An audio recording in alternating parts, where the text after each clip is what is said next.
Biraz qolgan sen gap qilmadingmi? Tamam, unda bo'lsa, biz boshlaydigan kitobimiz shu. Ya'ni buhus fi usul at-tafsir va manahijihi degan kitobimiz shu. Mencha hammanglar bu kitobni hozirladinglar.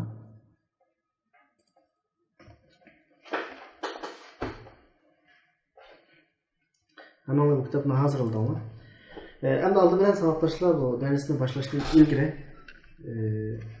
men bir necha nuqtani sizlarga avval aytmoqchi bo'laman. Biz nima uchun diniy darslarni bu şekilde ahamiyat berib o'qiymiz degan masala haqida qisqacha to'xtalay. Endi navbatda shu ko'pincha diniy o'quvchilar aslida Misrdan yenib kelgan qarindoshlar. Turkiyada Misrdan yenib kelishdan ilgari bak ko'p diniy o'quvchi yo'q. Men Misrdan burunroq yenib kelgan bo'lg'achqa buni biroz xabarim bor. Vatandan bevosita Turkiyaga chiqib o'qiymiz deganlar bak oz endi. Misrdan yenib kelgandan keyin o'quvchilar shu bizning amaliy Uyg'ur jamiyatimizningki ehtiyoji, bolalarning sharoiti, o'zining shaxsiy sharoiti, undan keyin Turkiyaninki taqozzosiga qarab turib shahar-shaharlarga taqsim qilindi, maktab-maktablarga taqsim qilindi.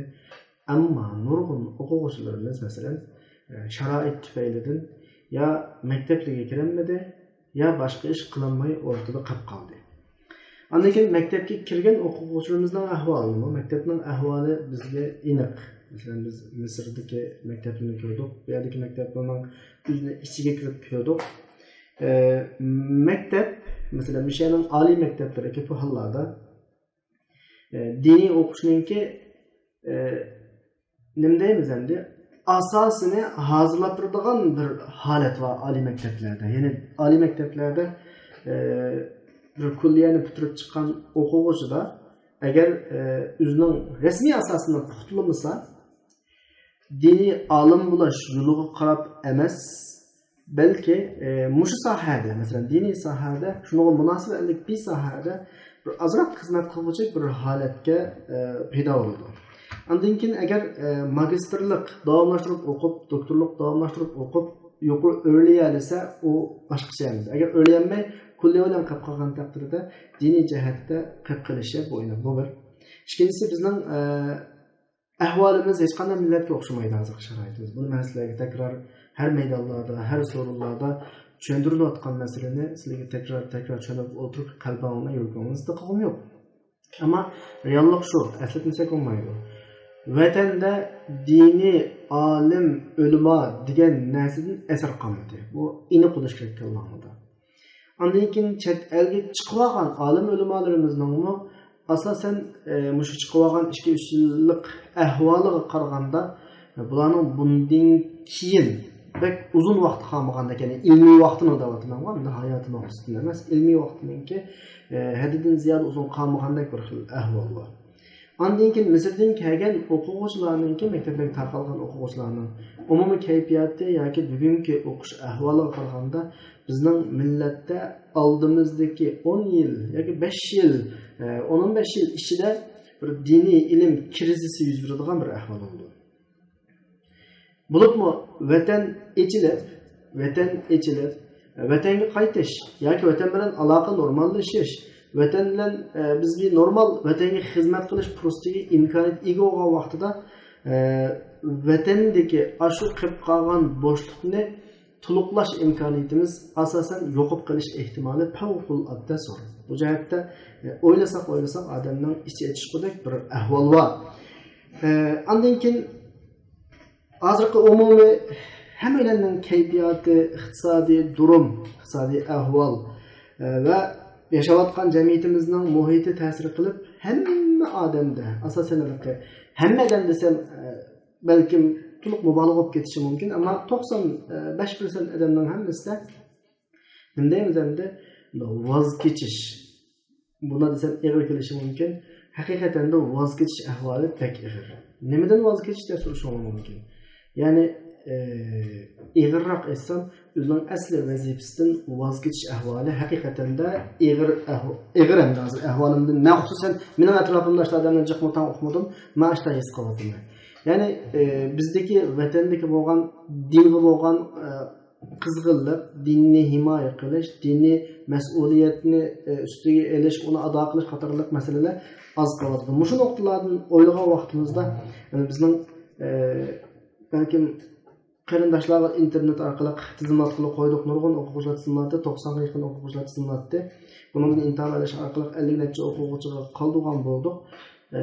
O'quvchilarning o'zining shaxsiy tarixiga yozgan ahvollariga qaragan vaqtda bu yerga tizimot qillar shu vatandagi o'z vaqtidagi ba o'tda qizg'inligi ba o'quvchilarda qilgandi. Shu anda biz mana bunday ta'sirlanib, mayli vaqtimizni chiqarib inshaalloh bir necha yil mangsak balkim o'quvchimizning juda ko'p maktabda o'qiyotgan o'quvchilar maktabda o'qiyotmaganlar bo'lib qolsa buni ochiq o'rgatmaga o'rinlashtirish orqali mumkin bo'lsa buni akademik saviyasini oshirgach diniy bilimni oshirgach bir yerga inshaalloh bilamiz degan bir maqsadda bir necha ustozlar bilan birlashib biz bu sistemani davomlashtirishni qaror qilib boshladik sanoqlashlar. Endi bu aloqa menda bir ko'ngil xushi yoki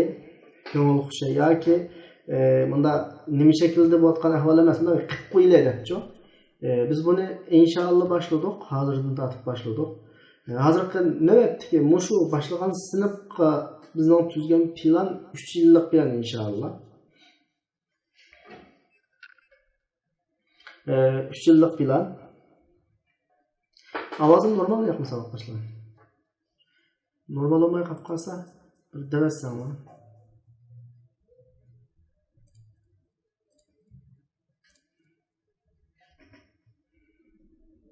Tamam. 3 yillik plan.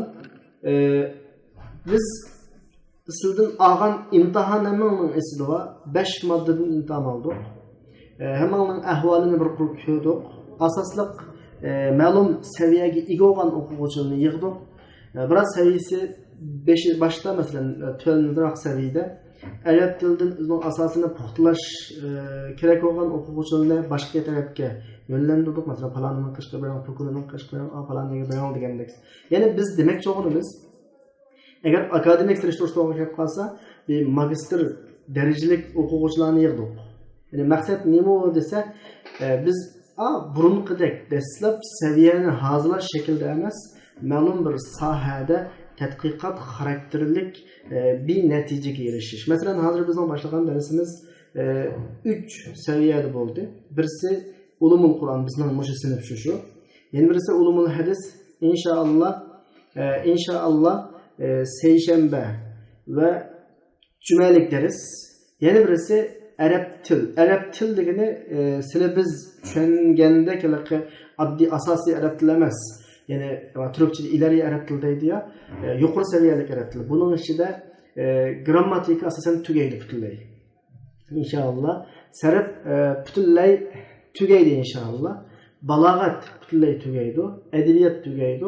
Ya'ni biz planlagan 3 yillik arab tilini tugatgandan keyin bir o'quvchi ash sohada hech qanday bir to'sqinlikka ega bo'lmay o'zining kelgusi o'rganmoqchi bo'lgan sohasiga normal kirgizadigan bir holatga kelishni planladik hisobda. Ondan keyin masalan mayli hadisdagi ulumul Qur'on degan masalan men o'zimdan hozir o'tmoqchi bo'lgan ulumul Qur'on haqida so'zlay. Ulumul Qur'on haqida biz taxminan 5-6 9 yaqin kitobni tizdik. Bu kitoblarning hammasi o'yinib oldimizda necha qatam tajriba o'tilib, selishtirilib, mayadın ne bulundan beni aldı keyinle oylaşıp tızılgan kitaplar. Nime için ulumul Kur'an? Hadisten başlayınız diğer vaxtında qarındaşlar. Bunda bir gap var, xatarlik gapdan birisi. Yani hammalar bunda bir haqiqatni, bunda bir tarixni bilimiz. Kur'an Resulullah'ның hayatida, 23 yıllık hayatida bir ummetni barpo qilgan. Bir ummetni barpo qilgan. U ummet Qur'onga kelishdan avval bir tog'da qo'yib qo'ygan bir odamlar, bir cho'lda qo'yib qo'ygan bir odamlar, ya'ni arablar. U arablarning sifati ummiy sifatlandi Qur'onda. Ya'ni o'qimagan bir odamlar.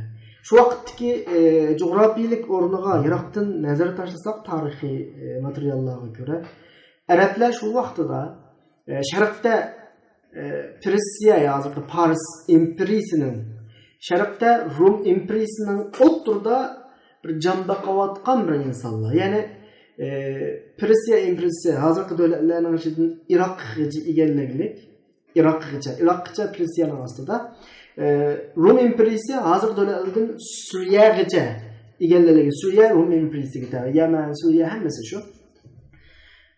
Haliqi Beytullahni buziman deb kelgan Ashabul Fil va ya ashlarga tabi bir podshohlik shu vaqtdagi Yamandagi podshohlik. Arab yeri aralı deb qaralayotgan hozirgi masalan Saudi shu Qur'on tushgan Rasulullohning davridagi sahobaning davridagi rayonlar bo'lsa, Persiyaga bunda qaylab baqib qarasangiz qulluq bir narsa unmaydigan o şu yani besivasa egallasa şu baxsuldigan bir odamlar. Rumluqlimi shunda qarab baqiblikni tamam. Yasha o'zing deb tashlab qo'ygan bir tashlandiq bir yer amaliyoti-chu. Endi ashta olgan bir yerda demak o'z vaqtida madaniyat, iqtisod va hamma siyosiy jihatda yo'q, nol hisobda. Madaniyat olsa, siyosat olsa, iqtisod olsa hammasi ne tarafda? Ya Persiya tarafda yoki Rum tarafda. Mavla hech qanday insonlar. Ammo Qur'on 23 yil jarayonida, 23 yil ichida bu haq yaratmaydigan, tashlayotgan bir millatni kelib, shu Rumlig'ini o'rida shu millat bo'ysundirdi, shu Persiyanimi bo'ysundirdi shu millat. Qur'on boshqa bir ummatni yasab chiqdi qardoshlar. Endi biz o'zimizga kelaylik. Bizning Qur'onga nisbatan qanchalik shubhamiz yo'q. Bu yerda her bir savoqdashimiz olsa, o'zining hayotini bagudek imoni bor Qur'onga. Ammo Qur'on nima uchun bizni navbatdagi ahvollarimizni qutqizolmaydi? Bu navbatdagi ahvol bizga ham kelgan o'xshaydi deb o'ylayman. Butun dunyodagi musulmonlarning hammasining ahvoli xarob.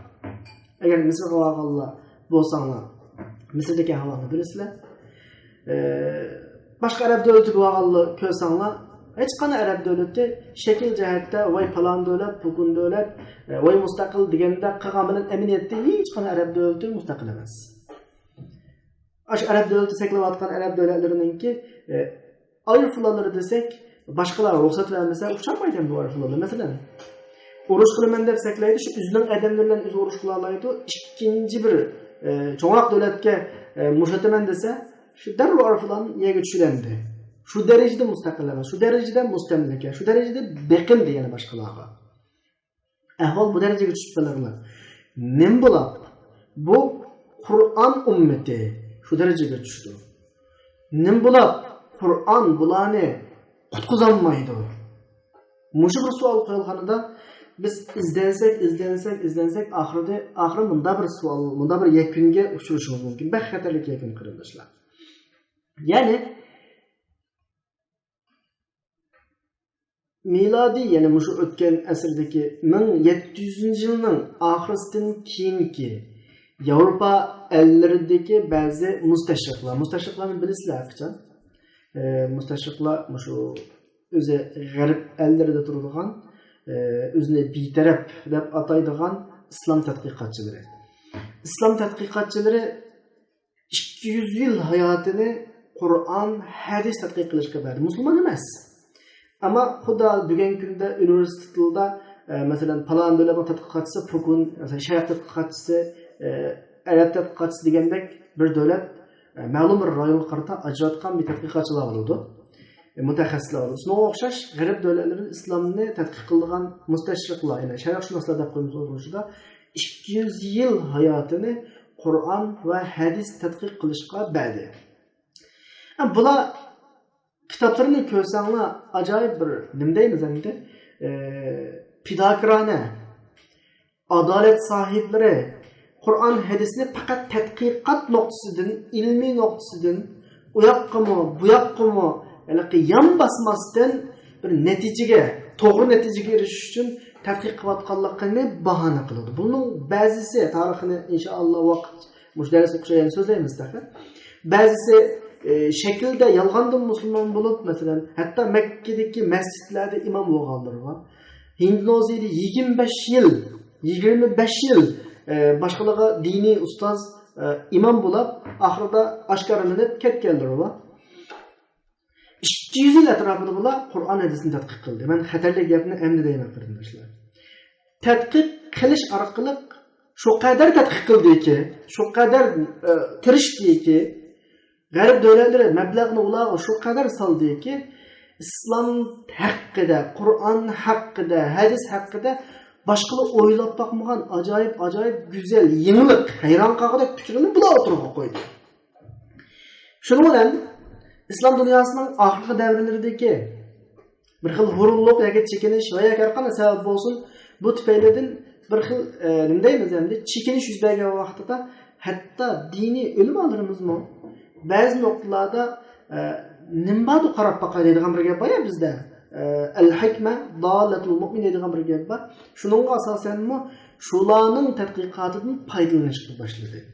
Buning tadqiqotininki 9'i to'g'ri shaklda ko'rinadi. Faqat bir nuqtaliq, ochqishliq bir taraflari bor. Yo'ldan igiladigan bir taraflari bor. Ashyanida ba'zi masalalar chiqadi-ku. Endi bu gap bak cho'ng gap, bak uzun gap. Men sizga bir qiz mushaqda bir professorning deb bergan gapini sizlarga deb beraman. Mush maxsus mustashriqlar haqida hozirga qadar o'zi gollandiyalik bizga dars beradigan professor. Mushu professorninki bizga mushaqda mustashriqlar haqida deb bergan bir qiz gapini sizlarga deb beraman hozir. Ya'ni navbatdagi islom dunyosidagi Qur'on hadisdan elingan tushunchalar, biz Qur'onning tushunchasi, hadisning tushunchasi degan nurg'un tushunchalar amaliyotda mustashriqli islom dunyosida kuchab umumlashtirgan tushunchalar. Bugungi musulmonlar, Qur'onga iymon etgan musulmonlar, hadisga iymon etgan musulmonlar va Qur'on o'qigan, hadis o'qigan musulmonlar, ammo qalbidagi tushuncha Qur'on hadisning asli tushunchasi emas deb bir qiz yakuni chiqib berdi-ku. Bu ahvol bak qo'rqinchli tuyuldi. Menga nisbatan xususan. Shaxsan bak qo'rqinchli tuyuldi. Shundan keyin men kallamdagi nurg'un diniy tushunchalarni birdan o'zimcha endi. Unda Qur'onga ullab baqdim. O'zimni bir kallasida hech nima yo'q odamdek kallamni bir uchirib deb avval kallamdan. Ondan keyin birdan qarab baqdim. Haqiqatan da nurg'un fikrlar biz diniy shaklda olgan nurg'un fikrlar amaliyotda diniy fikr emasligini. Nurg'un biz nayda ching to'g'an ba'zi masalalarninki yildizininki Qur'on bilan ulashmaydiganligi. Bunda masalalar bayqaldi-ku. Mushu nuqta ondan keyin bizni biroz harakatlantirib Qur'onni boshqalarning tilidan emas, o'zimizninki, boshqalarning tili derken arab tili, uyg'ur tili, turk tili demakchi emas, ya'ni boshqalarning tushunchasidan emas, o'zimiz iznib tadqiq qilib, mushahhid mutaxassis Qur'ondan o'zimiz tushuncha olib degan bir nuqta bizning kallamizga kerakli savollar. Masalan, biz bilib bilmayamdi o'shamay tashavatimiz va atrofimizda bo'lgan diniy olimlar bizlar o'xshash ma'lumotdan qo'payotgan, biz bularga bir qana tuyulmaydi, ammo 100 yil ilgari bir diniy olimni karomat cho'ng bilimiz endi. Bu andag'manda yozgan kitoblari bizga nisbatan chaqilolmaydigan bir muqaddas sifatida ko'riladi. Amaliyotda har asrdagi har odam bizga o'xshash odam, ammo ashu nurg'un ilgirki asrlardagi mustashriqlarning fikrininki ilgirki kitoblarga singib ketish orqali u kitoblarni biz bunda muqaddas deb o'qigan bo'lg'achqa nurg'un fikrlar o'zimiz bilib bilmay kalimiz sinib qolgan ahvol ekan. Mushu haqda bizning ustozlarimiz bek eskartgan ahvol va undan keyin ustozlarimiz eskartishdan oldi keyindimi o'zimizning kallimizda zodi bu Qur'on, zodi bu hadis nima uchun bizni bugungi xavfliqdan qutulolmaydi? Qarasanglar, sapla diniy adamlarning ishi ziddiyat. Qarasanglar, sapla diniy adamlarning ishi hurulliq.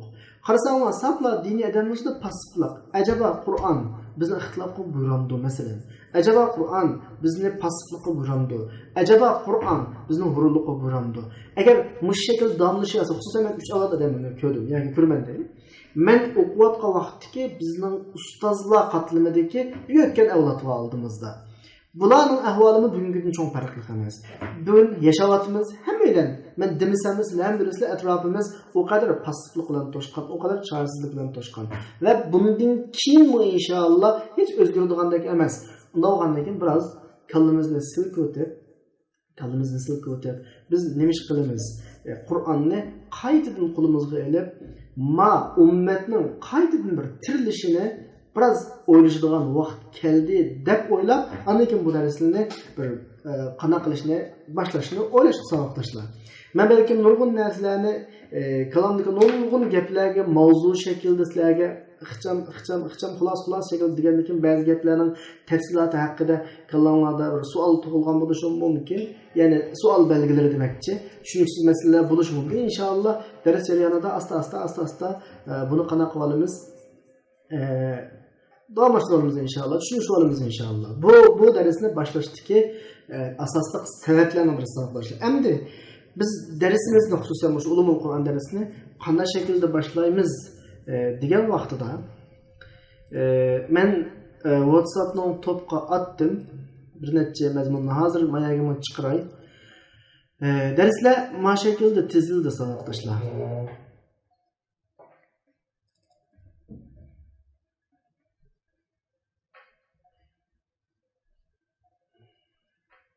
Bu şekilde dizildi.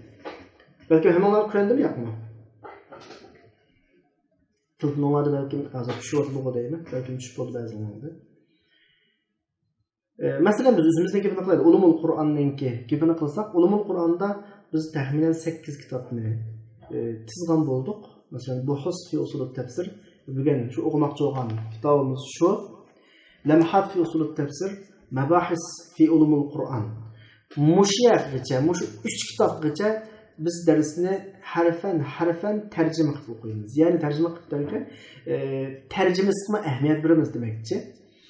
Undan keyin kayfa nata'amal ma'al Qur'on an-Nabawul Azim ma 2 kitobda tarjimaga ahamiyat bergandan boshqa tarjimani oldingi 3 kitobdagidek zig'irlamasaqmi, asosan mazmun asos qilib maqola xarakterlik shaklda o'qiymiz. Undan keyin Al-Burhan, At-Tafsir va Al-Mufassirun va oxirdagi tafsir kitoblaridan tanlanmalarida inshaalloh Alloh nasib qilsa biz shaxsiy, ya'ni o'zimizninki Qur'on tadqiqotlari haqidagi tadqiqotni boshlaymiz. Inshaalloh davomlashamiz. Masalan, Qur'ondagi ma'lum bir temani o'quvchilardan birisiga vazifa beramiz, yana bir temani birisiga vazifa beramiz yoki ma'lum masalani Qur'onga ko'ra, Qur'on bu masalaga nima deydi degan haqida bir masalalarni izlab chiqishga tirishimiz. Agar Alloh muvaffaq qilib darsimiz planlagan shaklda bir 2-3 yil davomlashib qolsa, men ishonaman aramızdan inşallah mufassirler Allah nasip qilsa chiqadi.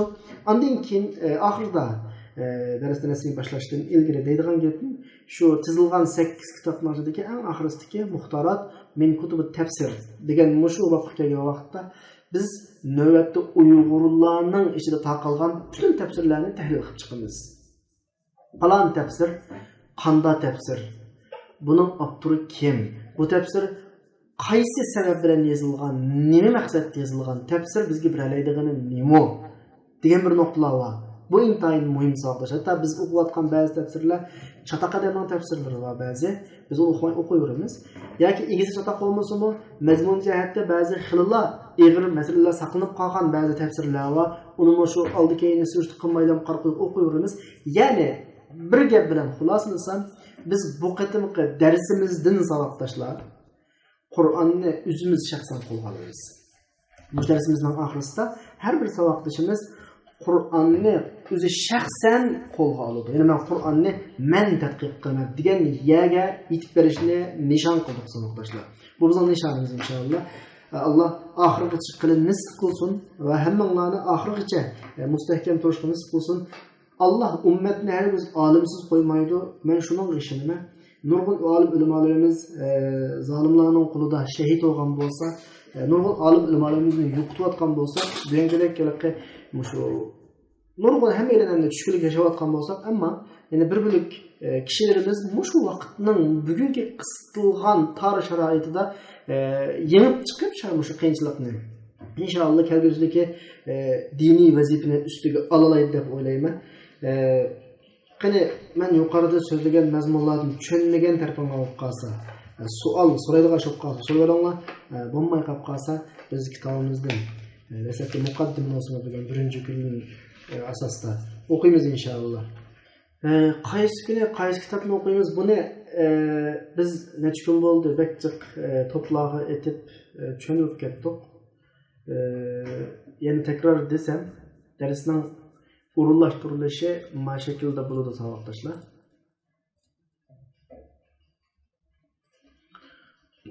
Aslında qarasanglar Ulumul Qur'on dushanba payshanba soat 6:30dan 8:30gacha. Ulumul Hadis seshanba va juma 6:30dan 8:30gacha. Andigan lug'a arabiyya chorshanba, shanba 6:30dan 8:30gacha.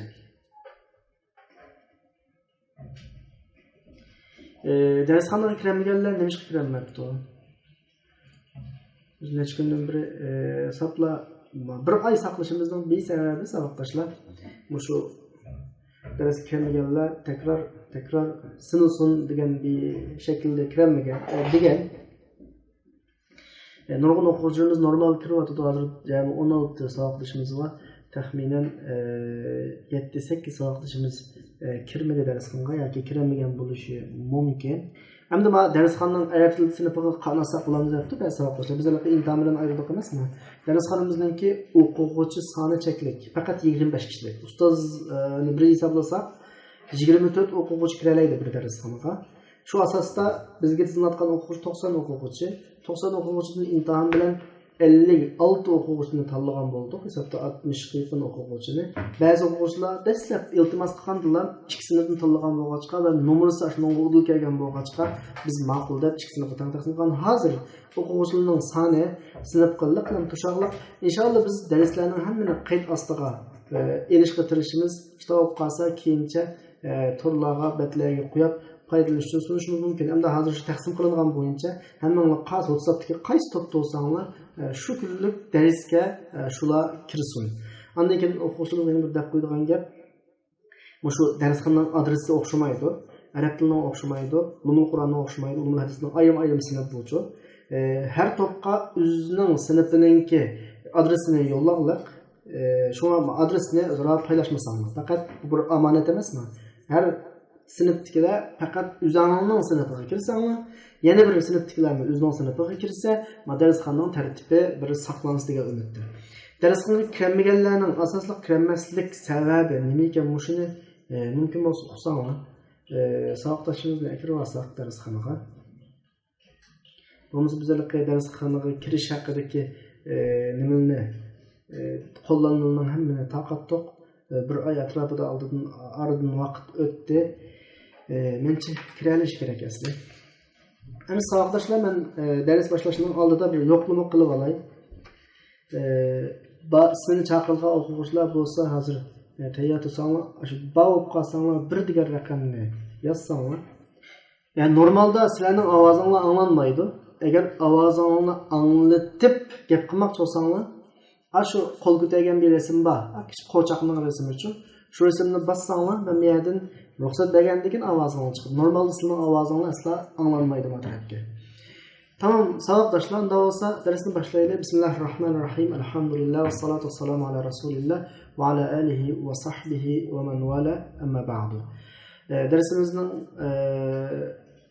bugungi birinchi darsda boshlaydigan kitobimiz Buhus fi usul at-tafsir va manahijuhu. Ta'lif ustoz doktor Fahd Abdurrahman ibn Sulaymon ar-Rumi.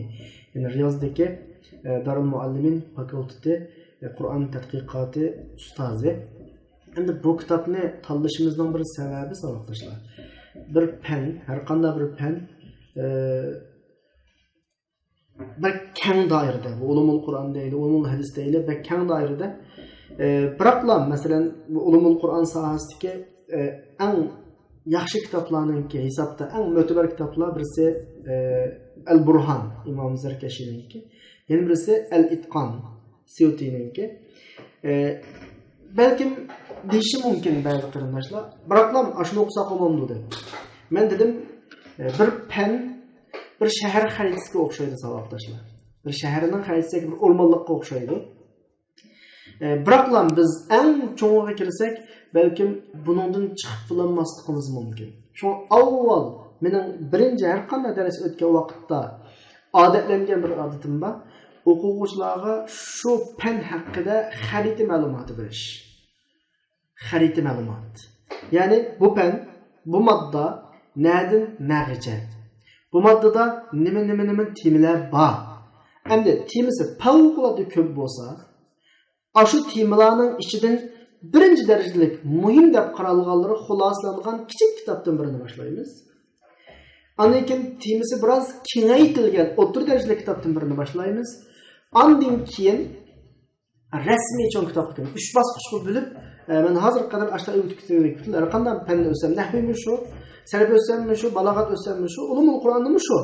Endi ulumul Qur'onningki xususan hozir qadar men sanab baqqan moddasi, ulumul Qur'onga oid modda 32 ga yaqin modda bor. 32 ga yaqin modda bor. Bu 32 ga yaqin moddani hozir raqam oldingizga tashlasam, balkim aylanib ketishim mumkin. Bak, chiqamni favqulodda. Analiz qanday qilamiz? O tom kitobini ekran oldingizga qo'yib boshlasak bo'lmasa desa, shu 32 moddadan eng muhim ibtidai, dastlabki o'quvchilarga mos keladi deb qaralib, ayrilib bir hozirlangan bir kitoblar bo'ldi. Masalan, shuning birisi bugun o'qimoqchi bo'lgan Buhus fi usulut tafsir va manahijuhu degan kitob. Kitobda jami 11 ga yaqin modda berilgan. Men sizlarga avval shu moddalarni bir qisqa, xulosa shaklda qanaqalay ko'rsatay sizlarga.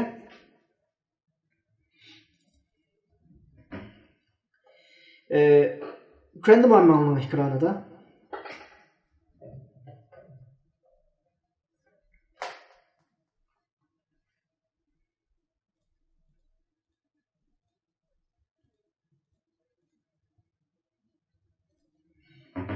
Göründü şunda mı? Yani bizim muşik kitabımızda okumakçı olan ulumul Qur'onga münasebetlik maddalar bunu ekranın altında görünüp turgan jami 11 madda. Yani 11 tema Qur'onga münasebetlik. Bunun birisi tafsir haqida sizlarga qisqacha tushuntirish berish. Tafsir degan nima? Nima bo'lib tafsir o'qishga ehtiyojimiz bo'lib qoldi? Sahabalar da tafsir o'qiganmidi?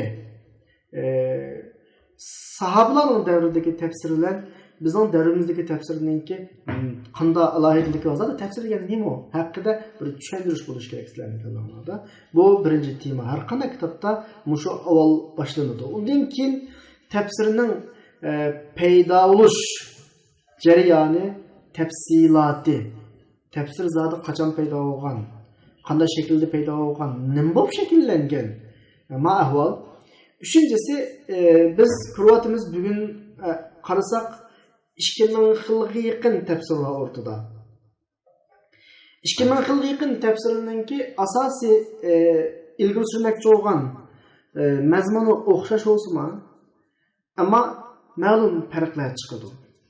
Masalan, ba'zi oyatlarga bo'lgan tushunchadagi farq, ba'zi oyatlardan oladigan hukm jihatdagi farq, bu farq qachondan paydo bo'lib qolgan? Rasululloh Qur'onni ashta farqlantirib tushundirganmi? Sahobalar Qur'onni farqlantirib tushundirganmi? Unda bo'lsa yo'ldan ketayotgan, sahobalardan bizga qadar kelayotgan bu yo'lda nima paydo bo'lgan bu farq? Sababi nima? Farqni yo'qotqili bo'lamdi yoki yo'qotqili bo'lmamdi? Mushu haqda. Undan keyin asali bu tafsirning uslublari, tafsirni qanday shaklda qilamiz masalan. Qarasak, ba'zi tafsirlar oyatlarni ep qo'yib keyniga tushuncha so'zlaydi. Ba'zi tafsirlar oyatni har oyat xuddi tarjima qilgandek arabcha oyat tushuntirib mangdi va ba'zi tafsirlar undan boshqa har xil tafsir bor. Unda bo'lsa bizning oldimizdagi 2000 xilga yaqin tafsirni biz qaysi shaklda ayirib olamiz yoki biz agar Qur'onni tafsir qilmoqchi bo'lsak qaysi sharoitda qanday shaklda tafsir qilamiz? Bu nuqtalar bu yerda oydinlashadi inshaalloh. Undan keyin turuqut tafsir qilish yo'llari deymiz. Ya'ni Qur'onni masalan hozir azroq tushuntirib bersam, sahobalar bizga tushundirgandek, Rasululloh degandek tafsir qilandik yoki Qur'on bizga nisbatan echib o'tirilgan kitob bo'lg'achqa, Qur'onda her bir adamning Qur'on haqida tafakkur qilishi kerak. Masalan, afala yatafakkarun, masalan, afala yatafakkarun, afala yaqilun,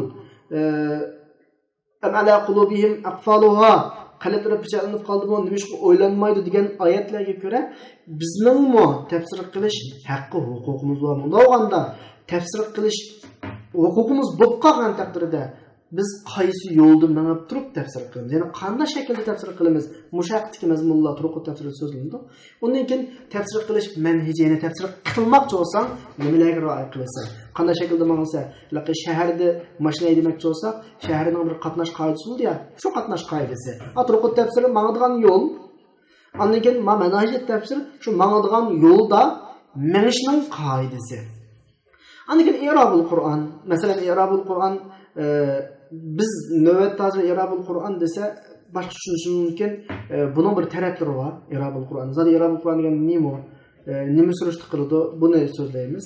G'aribul Qur'on, Qur'oni Karimdagi so'z tadqiqoti. Chunki Qur'oni Karimda bir xil so'z bir xil ma'noda kelmaydi. Bir xil so'z bir xil ma'noda kelmaydi. Bu yerda bir ma'noda qo'llanilsa, oyatda bir ma'noda qo'llaniladi. Agar bu nuqtalar ayda olmay qolsa, shu lug'atdan ko'rilib turgan bir so'zni Qur'on ushlab qolsa, shu digilomay Qur'onning so'z bog'iga kelgan vaqtda o'z oldiga bir nimasi bor, istilohi bor, uslubi bor. Undan keyin shunga munosabatlik al-wujuh va nazairimiz g'aribul Qur'onga munosabatlik shunga o'xshaydigan bir modda. Undan keyin oxirisida mufassirga muhim bo'lgan qoidalar deb bu bir tema qilib so'zlaymiz. Undan keyin tafsir haqidagi yozilgan muhim kitoblarning birisi mushaqida so'zlaymiz. Undan keyin bu yerdan o'tsak savoqdoshlar, ikkinchi temada, mazmunning ikkinchi temada avval biz kitobga kirishdan ilgari usulul tafsir degan narsani bir tushunaylik. Yani tafsirni tushunish uchun avval usulul tafsirga kelamiz. Usulul tafsir degan so'zga kelgan vaqtimizda usul arab tilidagi al-aslu degan so'zning ko'plik shakli. Al-aslu degan so'z hul asosiy deb tarjima qilsanglar balkim tushuntirishlarga yiqilishingiz mumkin. Hul asos. Masalan, hul degan nima? Bir bino salmoqchi bo'lsa, binoning osti, binoning huli bo'ldi, shundaymi? Yoki bir daraxtni tutib turadigan yildizi, shu hululdi. Asl degan so'zning asli ma'nosi shu. Arabcha tushuntirish to'g'ri qolsa, ma yubna alayhi g'ayruhu. Boshqalar uning ustiga qana qiladigan tayinib turadigan narsa. Yoki ma yustanadu vujudu shay ilayhi.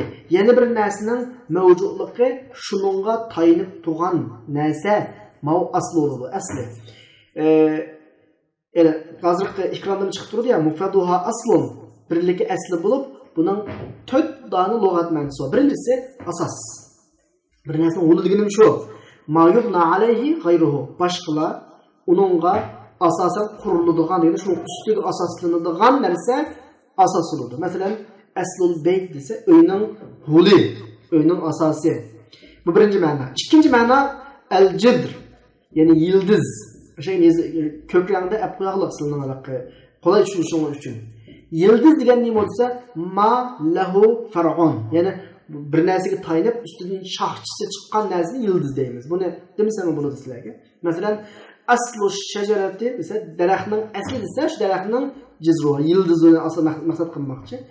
Uchinchi ma'nosi bir narsaning bunda moddasi, haqiqatini. Masalan, aslul inson min tin. İnsanның asli laydın. Asli zujaj, eynekning asli qum deganga o'xshash ma'no oladi. Ondan keyin 4-chi ma'nosi qarush shay, bir narsaning tigi. Uyg'urcha tag deb tarjima qilamiz. Ya'ni masalan bir o'rak va o'rakning tigi demoqchi bo'lsak, qarush shay. Masalan, bir quduq va quduqqa birisi tushib ketdi bo'lib qolsa, waqa'a fi qa'ri al-bi'r. Masalan, quduqning tikka qanaq tushib ketdi. Masalan, mayada aslul jahim, do'zaxning tigi qa'ru jahannam. Jahannamning tigi degan gap shu. Aslul bi'r deb kelsa, quduqning tigi degan ma'no bo'ldi. Undan boshqa lug'at ma'nosi shu. Lug'at ma'nosi ma 4 xil degan gap savoqdoshlar. O'sha asli, usul degan so'z arab tilida qanchalik qo'llansin, bu tört ma'nining atrofida cho'g'ilaydi degan gap.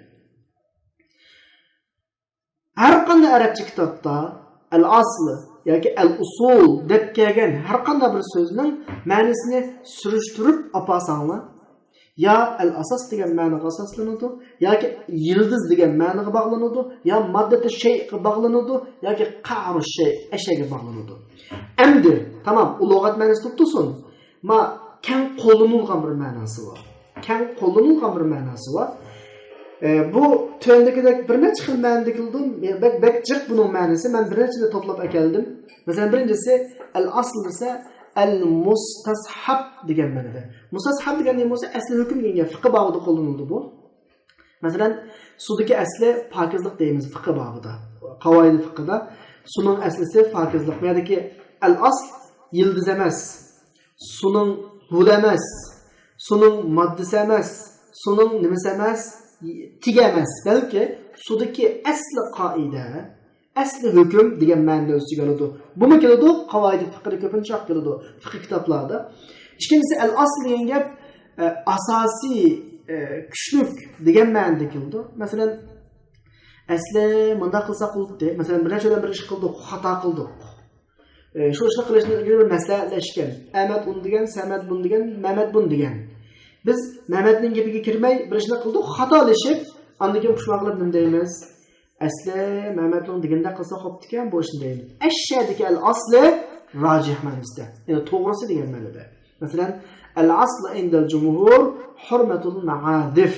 Ko'pchilik ulamoning nazridagi kuchli hukm, rojih degan kuchli to'g'ri hukm, chalg'a asboblarining haromligi degan yerda al-asl degan so'z kuchli hukm, asli hukm degan ma'noni, ya'ni kuchli, asli to'g'ri degan ma'nosi. Undan boshqa al-asl degan gap ba'zi ma'nosida, qoida emas, ba'zi debmi? Qoida degan ma'noda normallik, qoida fiqh va usul fiqh degan ma'noda keldi. Masalan, al-asl az-zarurat tubihul mahsulat desa, qoida ma'u. Tövendeki qoida degandek ma'noda. Ondan keyin al-asl muqas alay ma'nosidan degan ma so'zchu desa, bu usul fiqh babida qo'llanilgan so'z. Ya'ni usul fiqhda qiyos deb bir babba, qiyosda qiyos qilinadigan taraf bilan va uningga qiyos qilinadigan bir taraf bo'ldi. Masalan, bir misol olay sizlarga. Qur'onda harom deb bor. Shundaymi? Bugungi kunda zaharlik bilan mas qiladigan dorilar bor. Aşı adamni mas qiladigan dorilar harom emasmi? Harom. Dalilichi haroqqa qiyos qilamiz. Bu usul fiqh qoidasi sadoqdoshlar. Men mana lug'atni tushuntirmoqchi sizlarga. Qiyos qilgan vaqtda bunda bir formula tuzildi. Avval haroqning haromligininki dalilini topib chiqamiz. Haroqning haromligining dalili mas qilish. Tamam. Ondan keyin shu haroqning haromligining illati bo'lgan mas qilish tepilgan narsani sanab chiqamiz. Sanab kelsak, doğru, hali mas qilgan doğru. 3 narsa oldu bu yerda. Haroq va mas qilish va doğru. Haroq, doğru ikki narsa. Mas qilish haroq tepilgan bir illat. Qur'onda iliq bayon qilingani haroq. Undan keyin biz mush qoidani bir formulashtirib, bir formula tuzib oldik. Haroq buningdan mas qilish illati chiqdi. Bu illat doğru tepildi. Undan keyin doğruni haroqqa qiyos qilib turib, doğru harom bo'ldi. Mas qilgan doğrular. Degan vaqtimizda mushu qoidaninki ikki asosiy gavdasi bor. Birisi haroq, birisi eliga haroqqa o'xshatgan doğru. Mushuning ismi usul fiqhida manınki asli haroqning asli ahliqa doğruninki nima bo'ladi? Farq bo'ladi. Merdagi asli dal shu ma'noda demakchi. O istilohiy ma'noga chiqqan aniqlikni tushundirmasam balki tushunmaysizlar. Ondan keyin aslining yana bir ma'nosi dalil degan ma'nosi bor. Masalan, fiqh kitobida keladi, bunda keladi va al-aslu fi kufri tariki salat namozni tashlag'uchining kufrligi haqidagi dalil bo'lsa, qavluhu sallallohu alayhi vasallam Rasulullah sallallahu aleyhi ve sellem'nin nimesi sözü el-ahdullezî beynena ve beynehum as-salat femen terekeha fakat kefer degan şekilde. Ondan başka el-aslu degan sözün ma'nosi as-sanad, tayanıç, asas degan ma'noda. Masalan, hazal hadis la asla lahu degan gap ma'nosininki taynib turadigan bir isnodi yo'q degan ma'noda. Undan boshqa al aslu nasab ma'nosi dadam mening nimam asli.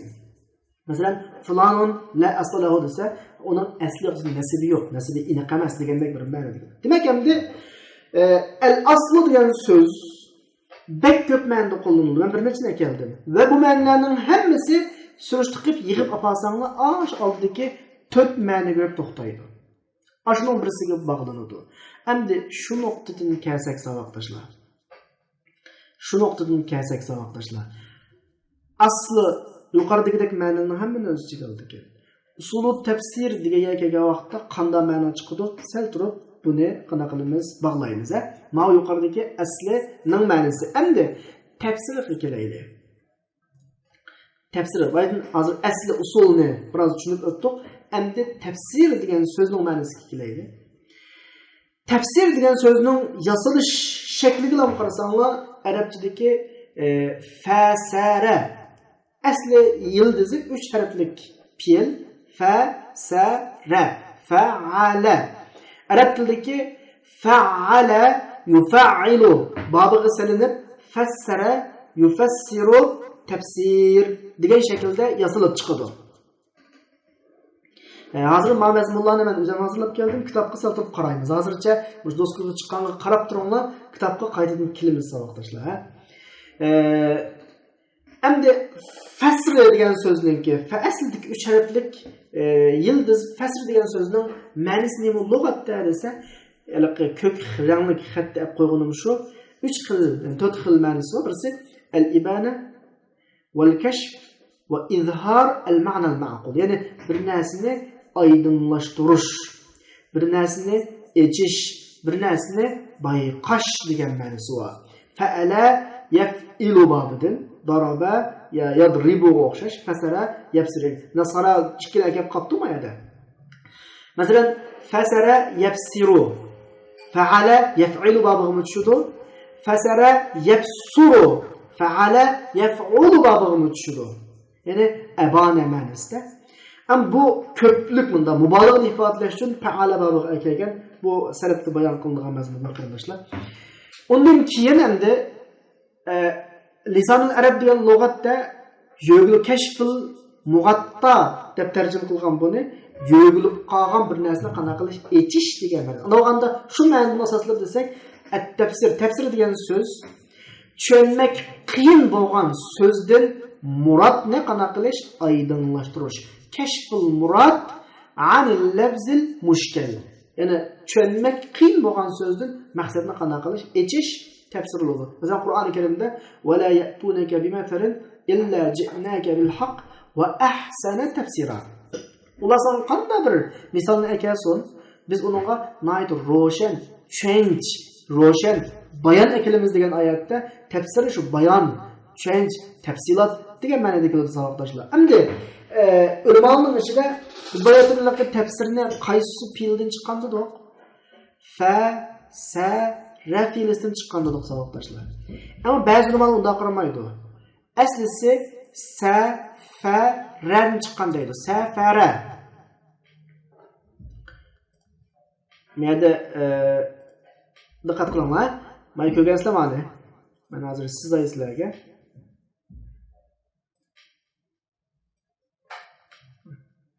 Safara. Asli fasaradan chiqish kerakdi.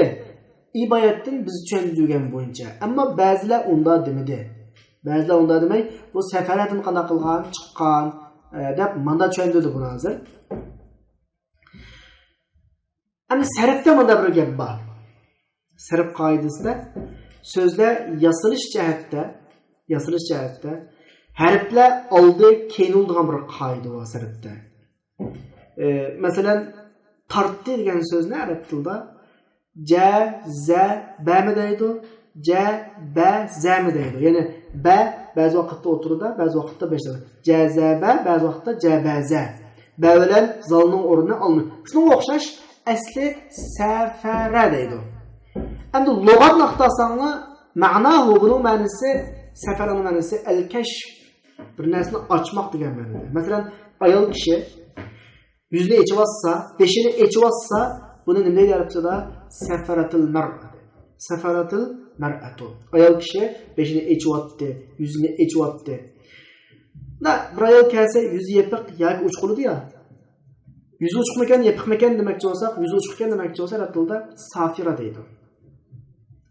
Tong atsa asfara subh deb ataydi. Demak, mushmanning hammasi safarada. Undan keyin nim bo'ladi bu tafsir olib qolgansiz, safarani ishtiqoq tasxirli degan bir gap bor. Ishtiqoq qilib buni o'zgartirib oldi keyinni safarani fasara qilib, undan keyin fassara oldiga qana qilgan ekan deydi.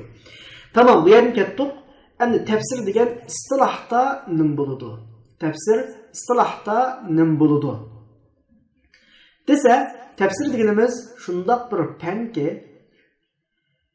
Qur'onning alfozlarini qandoq talaffuz qilish haqida bahs qiladi.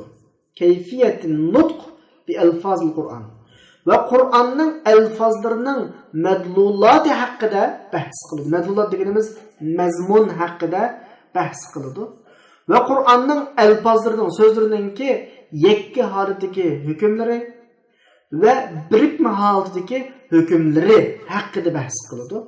Ve Kur'an'ın elfazlarınınki birikme haletinde şununla qartılıdığan ma'nileri hakkında bahs qılıdı ve tetimmat zalik ve şunun tuluqlamaları hakkında bahs qıldığan fenni biz ne deydi? Yani hem de bunu kitapçı gapine qap qo'yib üzümüzün tılgı bir aylanıp bakılı sabahlar. Tefsir degan nima ekan zadi? Dese Qur'onni to'g'ri o'qishni o'rgatadigan. Üzümüzün tılgı aylangan shakli ama o. Ve Qur'onning sözlerinin ma'nisini bizga tushuntiradigan. Yakka holatdagi ma'nisi o sözlerinin ve birikkan holatdagi ma'nisi. Ve aş birikkan jumla holatdagi Qur'ondan maqsad qilinayotgan mazmun ve undan boshqa mazmunlarni bahs qiladigan, shuni tadqiq qiladigan fanni nima deydiganmiz? Usulut tafsiri, tafsir ilmi deydiganmiz. Tafsir ilmi deydiganmiz. Bence tefsir to'g'riliq shunday to'xtalsak bo'ladi. Ondan keyin ikkisini biriktirgan vaqtimizda mencha tushunishib bo'ldi deb o'ylayman. Usul degan bir narsaning asosiy prinsiplari ekan, qoidasi ekan. Tefsir degan Qur'onni bizga tushuntiradigan fan ekan.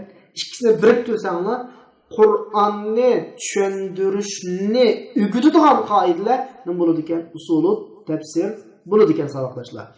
Endi bunda bir gap var. Aramlardan ancha-muncha tafsir o'qib baqqanlar bormi, yo'qmi? Bor bo'lsa, bor deb xat yozinglar qani.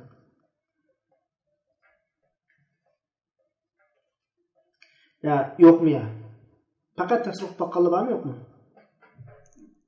Tamam. Aramlarda tafsir o'qib baqqanlar bo'lsa-mu, tafsir kitoblarida uchraysizlar. Mufassirlar hammasi tafsir atalg'usini ishlatmaydi. Hammasi tefsir atalg'usini ishlatmaydi. Ba'zi mufassirlar tefsir atalg'usini ishlatadi, ba'zi mufassirlar ta'vil atalg'usini ishlatadi. Masalan, tefsir Tabari deymiz. Tefsir Tabarining ichiga kirsanglar, tefsir degan gapdan birini topolmaysizlar. Nima deydi? Sapla ta'vil deydi. Ma'ayatning tefsiri demoqchi bo'lsa, ta'vil hazil ayat deydi. Demek mi? Tefsir bağında çoğun iki atalgı var ekan. Tefsir ve te'vil. Bizim düşüncemizde ikilisi tefsir degan gap ekan. Uyg'urcha tarjima qilsak, tefsir mi tefsir ekan? Te'vil mi ham nima ekan? Tefsir ekan, o'xshash. Zaten ashtamu, ashta emasmi degan haqida fihi aqval. Bu haqda bir qancha fikrlar var. Aqval degani so'zlar va fikrlar va. Birinchi fikr.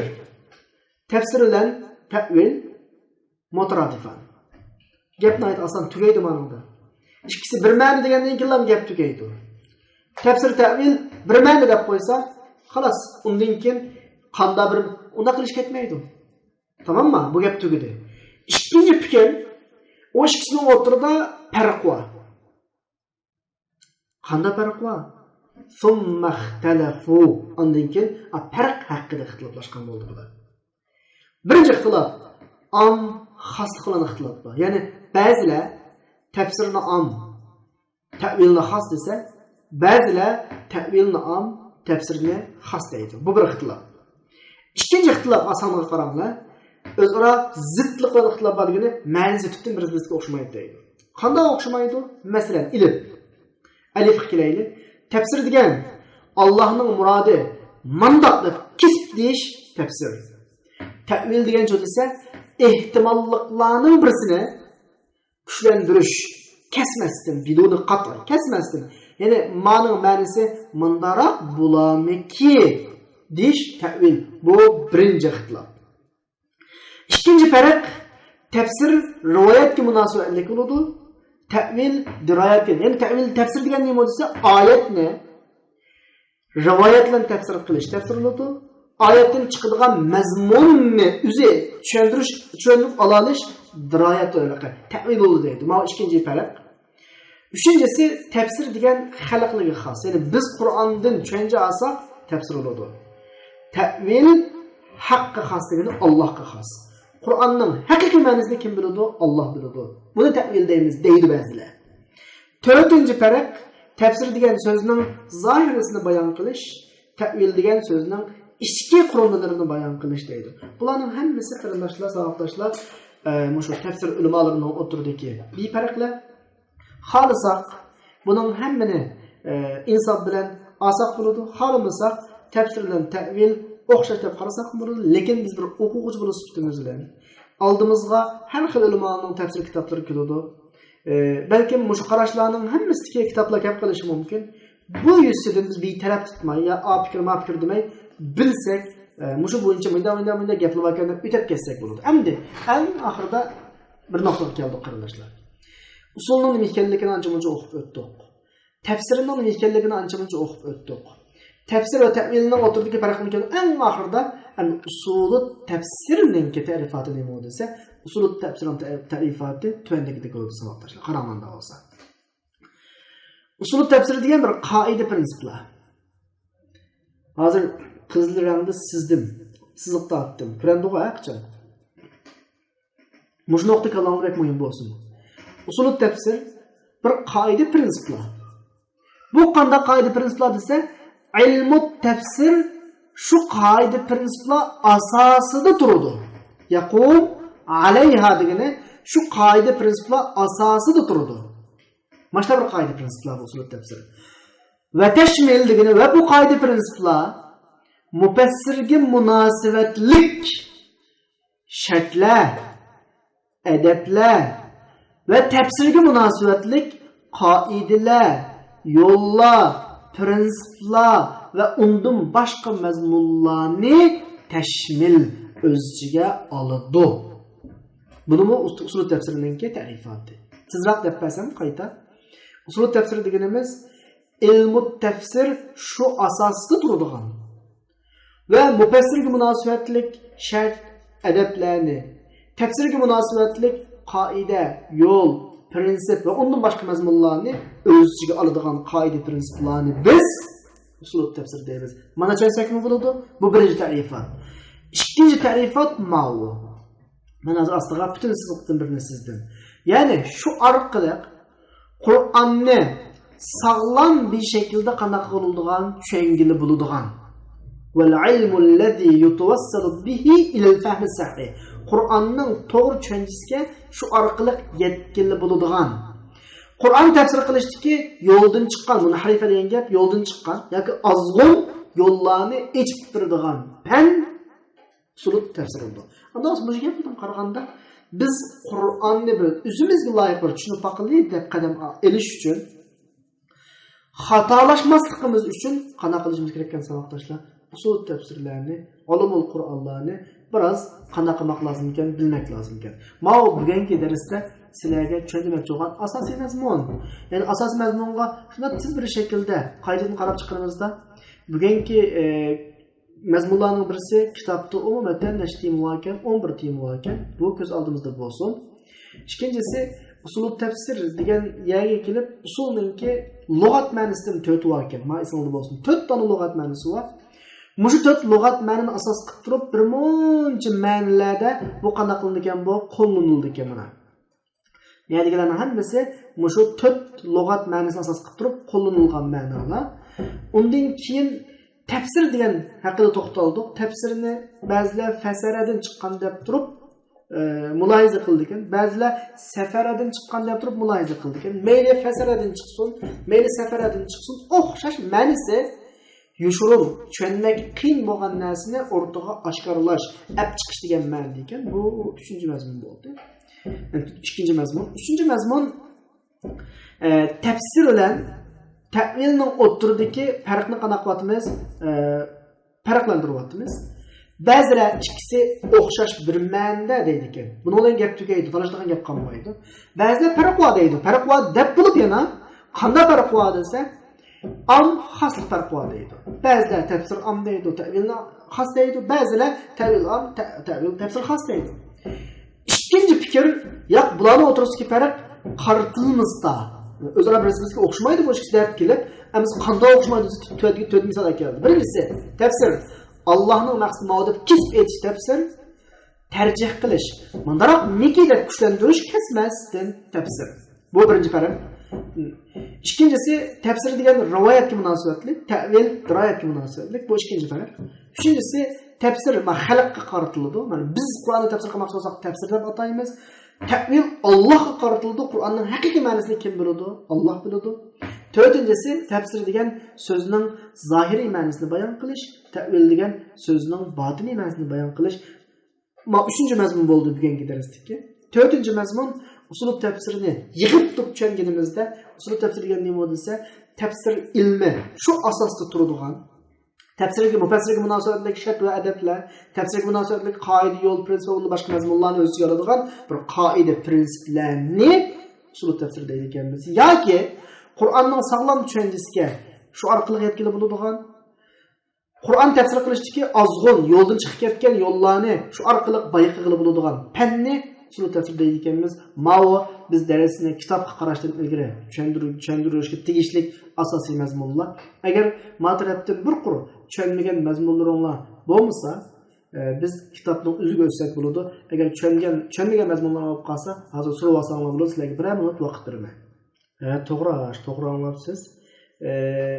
Mustaqillikka necha kunlik, necha oylik, necha yillik emas, 200 yillik ish bo'ldi.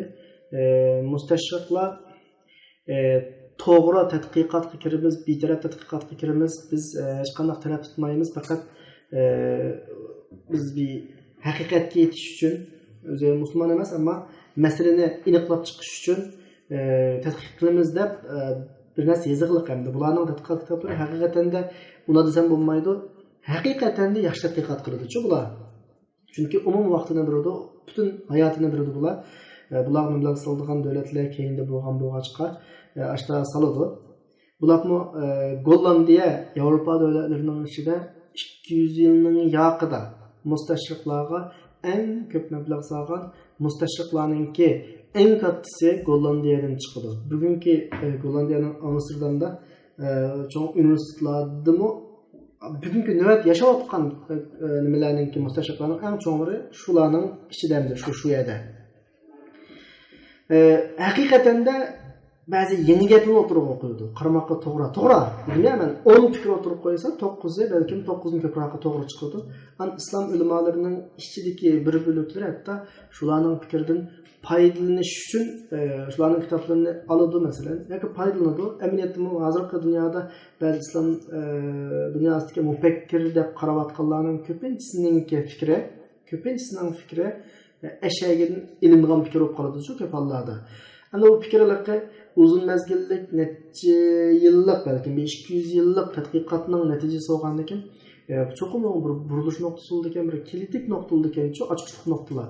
Shu yerda qo'yversa, biz uning butun tadqiqot jarayonlarini ta'qib etmay turib, faqat o'zimizning ko'zga chiroyli ko'ringan yoki biz zodi ma fikr isil fikr ekan juma o degan nuqtalardan oladigan bo'lg'achqa, uning oqibatini kelib chiqadigan, uning keyindan demak jo'g'an ba'zi so'ru ishoratlari bizga taqilib to'xtaydigan gapga. Masalan, deylik, mustashriqlar asosliqi masalan hadis to'g'risida bir og'iz gapni qilib beray.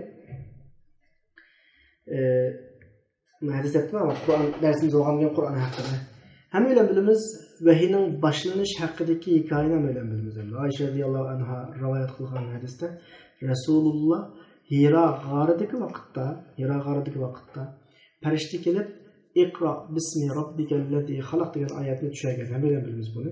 Boshqa shaklda bayon qilindi. Mustashriqlar o'sha bir necha savol so'raydi-ku. Rasululloh g'arida uxlayotgan vaqti kelganmi, o'g'oq vaqtimi? O'g'oq vaqti kelgan bo'lsa, Cibrail şu vaqtda o'zining asli surati bilan ko'ringanmi yoki Edem surtida ko'ringanmi? Bir savoli bor. Ulumul Qur'onda mushlarning bir qoidasi bor. Cibrailning qancha qitim payg'ambarlarning ko'ziga o'z surati bilan ko'ringanligi haqida. Qur'on vahiyning qaysi turida tushadi? Masalan, vahiy 5 turlik vahiy bor. Uxlagan vaqtdagi vahiy bor, o'g'oq vaqtdagi ilhom vahiysi bor. Ondan keyin Cibrail Adem surtida keladigan vahiy bor. Cibrail bevosita malaika surtida keladigan, mayli uzun surtida kelsin, boshqa malaika surtida shaklda kelsin, bir shaklda keladigan vahiy turlari bor. Ulumul Qur'onlarda buni bektilar ekan. Qur'on ma'noda Qur'on tushmaydi, ma'noda Qur'on tushmaydi, ma'noda Qur'on tushmaydi, ma'noda Qur'on tushmaydi. Mishalni olib, ash taqqiblab daqaydi. Masalan, ashta bir savollarni o'qiydi. Bu savollarning hammasi bizning javob kutadi qarindoshlar. Bizning javob saqlaydi. Bundan boshqa bular bek chiroyli kuzdi endi. Sahobalarning ichidan en ko'p hadis rivoyat qilingan Abi Hurayra radhiyallohu anhuni qana qildi, kuzdi. Abi Hurayra radhiyallohu anhuni. Abi Hurayra radhiyallohu anhu Rasululloh hayot vaqtida faqat 3 yil Rasululloh bilan birga turgan. Keyinroq musulmon bo'lgan, ammo hadisi eng ko'p va mushul vaqtdan aprib ba'zi gaplarni qilish orqali Abi Hurayra radhiyallohu anhuga nima qilmoqchi bo'ldi, ta'na qilmoqchi bo'ldi.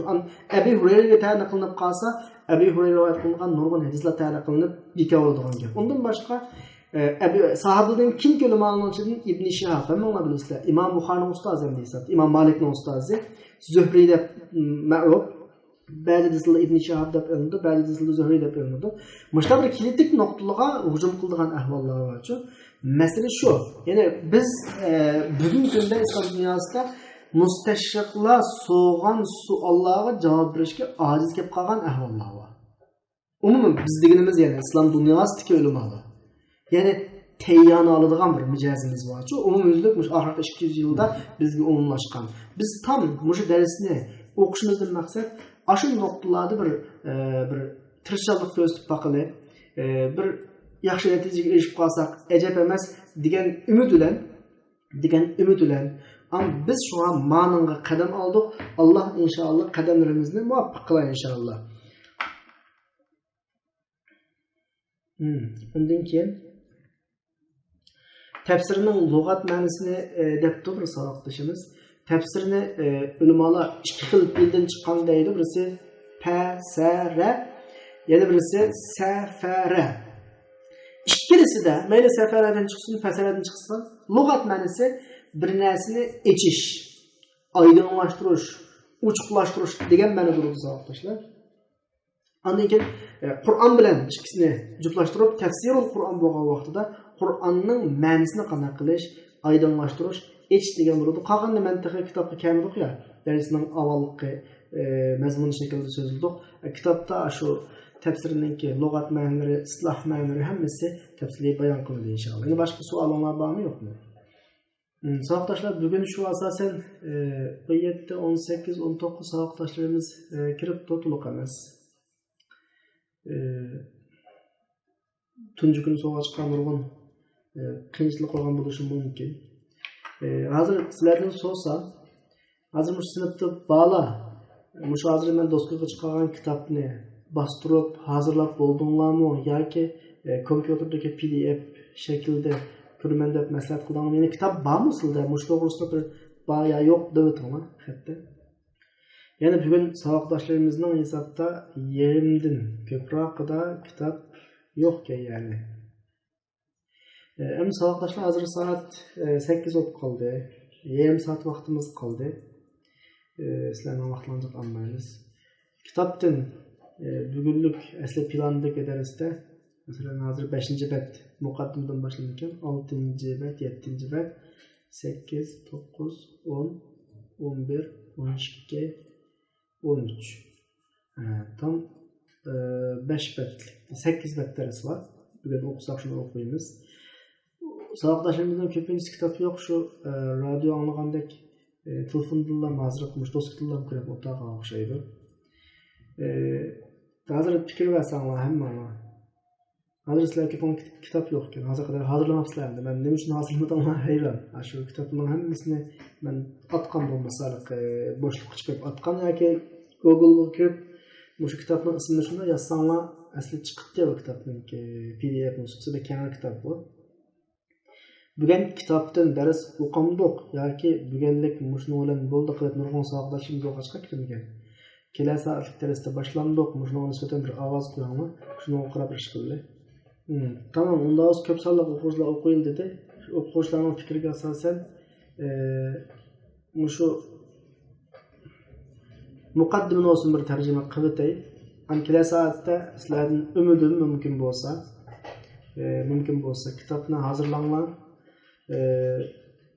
Agar men bayatın deb o'tdim, biz xususan bu darsga astoydilroq qarorlik qildik. Mayli o'quvchi zodi 25 o'quvchi bor, 25 emas, necha o'quvchi qolsin, biz bu masalaga biroz astoydil qarorlik.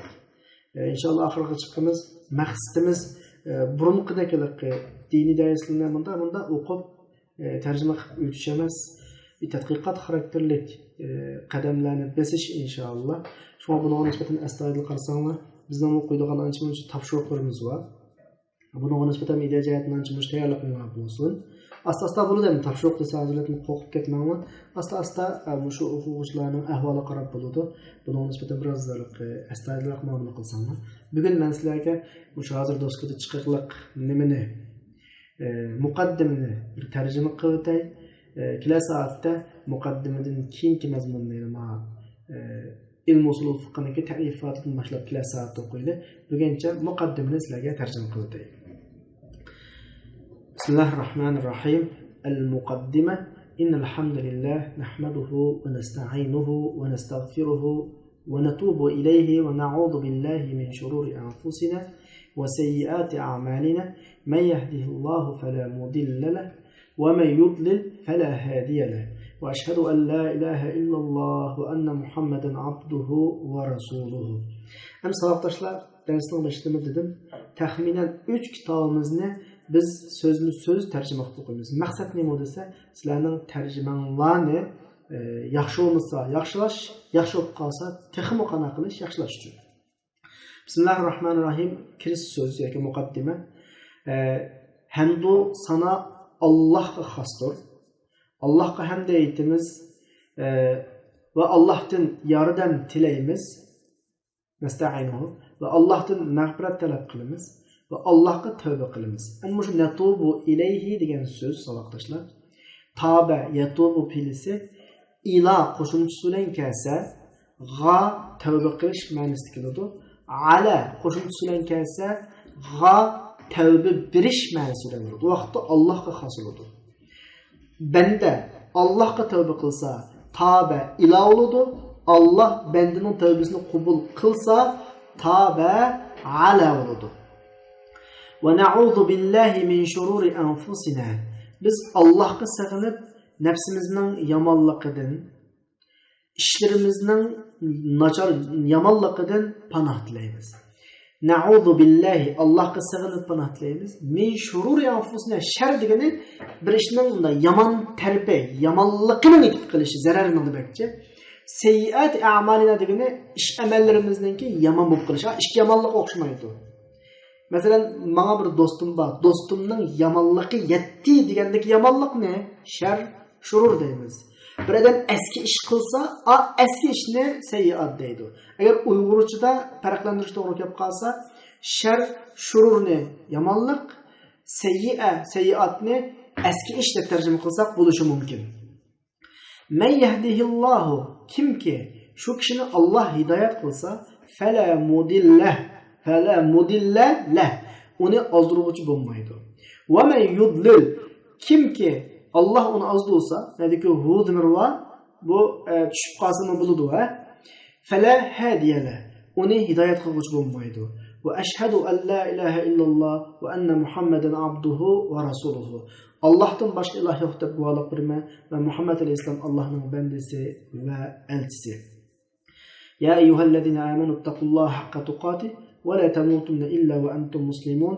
يا أيها الناس اتقوا ربكم الذي خلقكم من نفس واحدة وخلق منها زوجها وبث منهما رجالا كثيرا ونساء واتقوا الله الذي تساءلون به والأرحام إن الله كان عليكم رقيبا.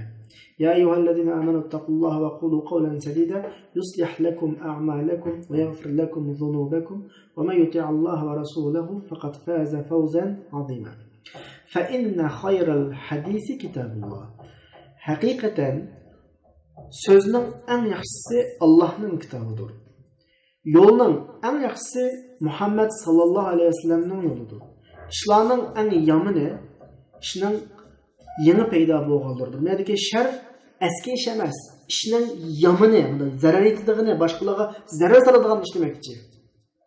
Her qandaq yeni peyda bolğan iş bid'atdır ve her qandaq bid'at azgınlıqdır ve her qandaq azgınlık dövzəxdə buludur. Və inne min xayri ma tusrafu fihil cuhud. Hakikaten tirişçallıq sərf qılındıgan işinin yaxşısının qatarıdır. Gep tügümüdə inninin ismi çıxmadı. Tirişçallıq mı? Cuhud deyenge küç. Tirişçallıq deyen mənada. Tirişçallıqla şununğa fihi sərf qılınıdığan işlarının en yaxşısı ve tubzalu fihi taqat ve taqat deganmi kuch degan gap, energiya kuch degan gap. Kuch şununğa sərf qılınıdığan işlarının en yaxşısının qatarıdan kim o dese huve neşru hada din. O bolsunmu bu dinni taqtish. Ve beyanuhu linnas. Bu dinni kişilerge bayan qilish. Bi uslubin muyasser. Kolay uslub bilen. Ki bu kolay uslub ulağa yiraqni yaqinlashtiradi ve yaqinni ulağa aydınlaştıradi. Lahum ulağa da tercüme qilamiz. Yuqarib yaqinlashtiradi. Ba'id yiraq, qarib yaqin yajlu aydınlaştıradi. Gap endi başladı. Abdurrahmanki nima uchun bu kitobni yozganligi haqidagi fikri ha? Ve hine usnide ile usnidu emas mavjud. Usnide av xata cuma ibaret ayada xata o'qiliqliq. Usnide zavar qo'yilish kerak. Nega men zavarni birini qo'yib o'tay. Hine usnide ilayya tadris muqarrar usul at-tafsir. Yani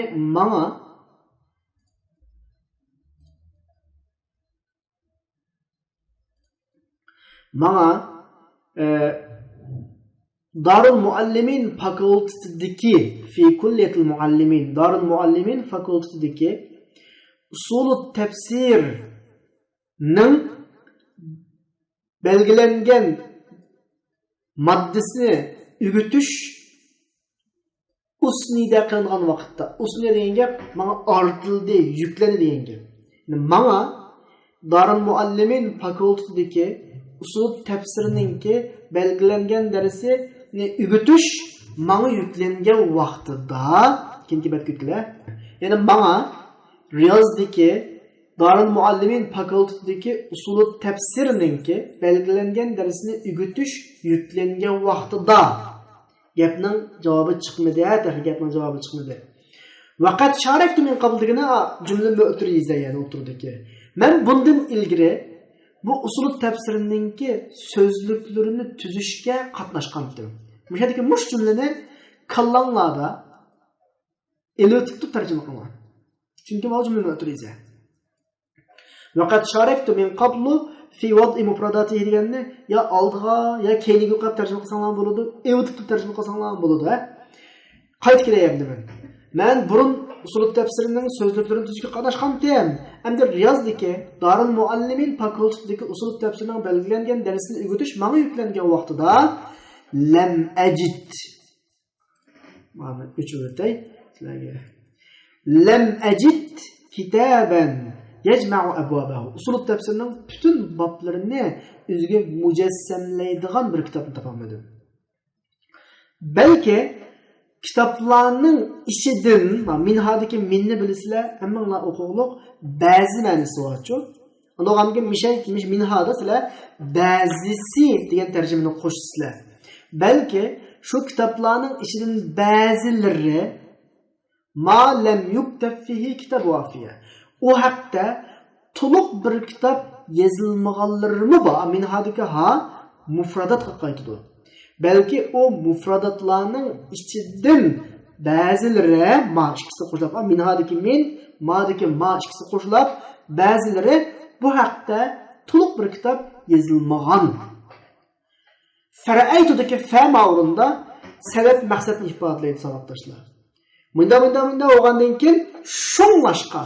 Iniq bilib olinglar, fara'aytudaki fa şunlaşqa ma'nosini ifodalaydi.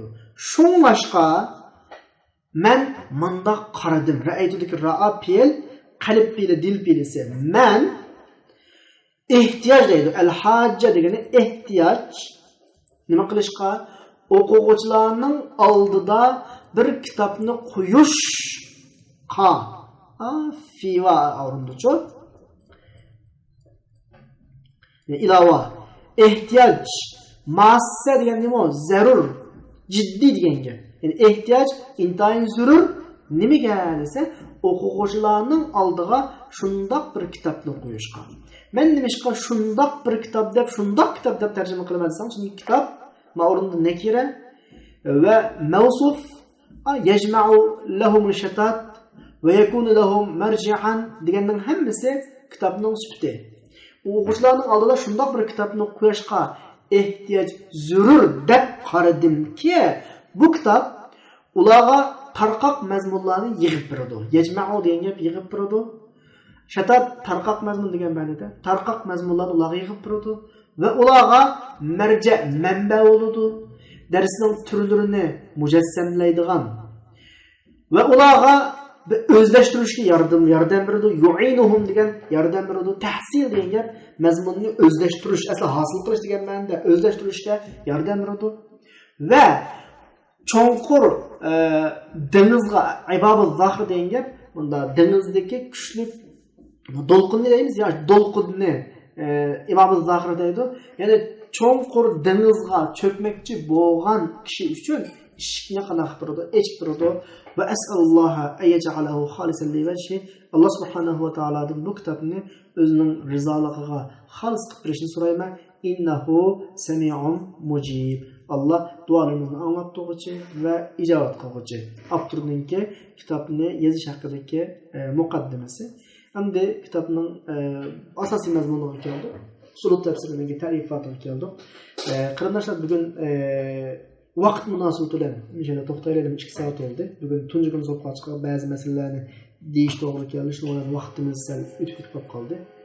Inshaalloh kelasi soatlik darsda bugun o'tilgan mazmunlarni bir quruq takror degandan boshqa darsimiz mushu o'rindan boshlanadi inshaalloh. Boshqa savollaringiz qolsa, yana 10 minut vaqtimiz bor, so'rasanglar bo'ladi. Agar savol olmay qolsanglar, bugun darsimiz oxirlashdi. Hammanglarga Allohga omonat. Men 10 minutgacha mushani saqlayman. Savolingiz qolsa, so'rasanglar, men bor. Kamerani taqo'timan, ammo men bor.